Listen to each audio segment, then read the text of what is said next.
tentang pasangan ini adalah sebuah keputusan politik dalam koalisi. Jadi bila ada yang mau bergabung di dalam koalisi perubahan untuk persatuan, tentu akan disambut. Tapi kami tidak membahas nama dengan nama, yang dibahas adalah koalisi partainya. Karena itulah saya ingin sampaikan, selama ini tidak ada pembahasan nama per nama.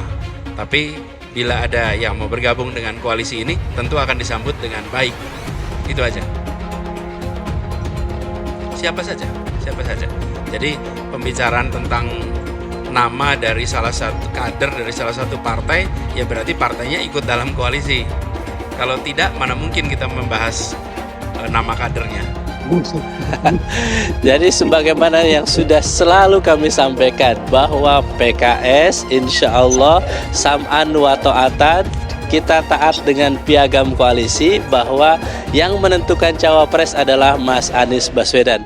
Jadi sebetulnya kalau tadi misalnya apakah sudah diputuskan oleh Mas Anies, nah kami dengar bahwa memang sudah diputuskan, tinggal nanti menunggu momentum kapan akan diumumkan. 11 Februari 2023 ada piagam koalisi. Salah satu poinnya mengatakan bahwa soal wakil presiden, calon wakil presiden itu diberikan kewenangan atau mandat penuh kepada calon presiden Anies Baswedan untuk memilihnya. Jadi begitu Pak Anies memilih siapapun, semuanya akan mengendorse atau menerima itu. Dan tiga pertemuan berturut-turut juga kembali mengkonfirmasi itu, bahwa pasal itu berlaku, pasal itu terus dihormati. Bahkan sudah sejak lama sebetulnya soal pasangan itu sudah selesai. Artinya dulu kan Nasdem pernah menyebut 5 calon ya, kemudian belakangan PKS menyebut 3 calon. Tapi nama-nama itu sudah mengerucut pada satu nama yang disebut sudah di kantongnya Pak Anies. Jadi ini soal tinggal menunggu waktu terbaik untuk mengumumkannya pada publik. Sudah masuk di kantong Anies, koalisi perubahan tidak akan bahas cawapres lagi, tinggal tunggu diumumkan.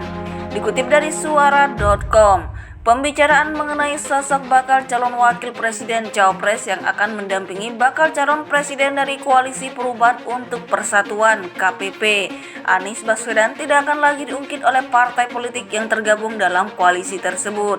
Lantaran ketiga partai sudah sepakat dengan satu nama yang akan menjadi bakal cawapres Anies Baswedan pada Pilpres 2024 mendatang. Kan sudah lama kita mengatakan soal calon wakil presiden itu memang kewenangannya Pak Anies, dan Pak Anies mengatakan sudah di kantongnya. Jadi kita sudah tidak lagi membicarakan itu, kata juru bicara tim 8 KPP Sudirman Said setelah mengikuti pertemuan antara Anies dan SBY di Puri Cikeas, Bogor, Jawa Barat, Jumat 26 Agustus 2023 malam.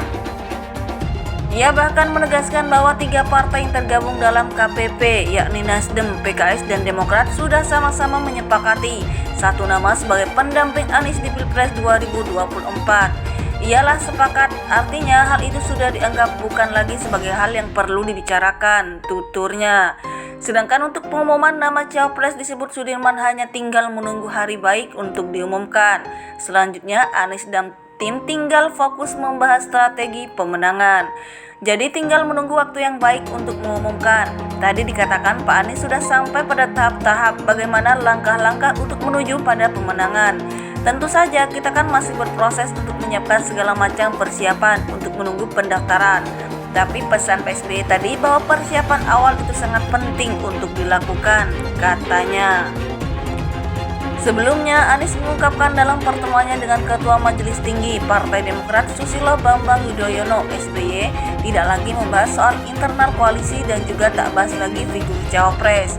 Adapun tadi yang dibahas, kami sudah membahas pada aspek strategi, langkah-langkah yang perlu kita antisipasi, yang perlu kita kerjakan di bulan-bulan ke depan sampai dengan bulan Februari, kata Anies. Sehingga menurut Anies, koalisi akan membahas langkah strategis lebih lanjut. Jadi percakapannya tadi sudah tidak lagi membahas soal internal partai koalisi, tapi sudah bicara tentang bagaimana kita melangkah ke depan, sambungnya.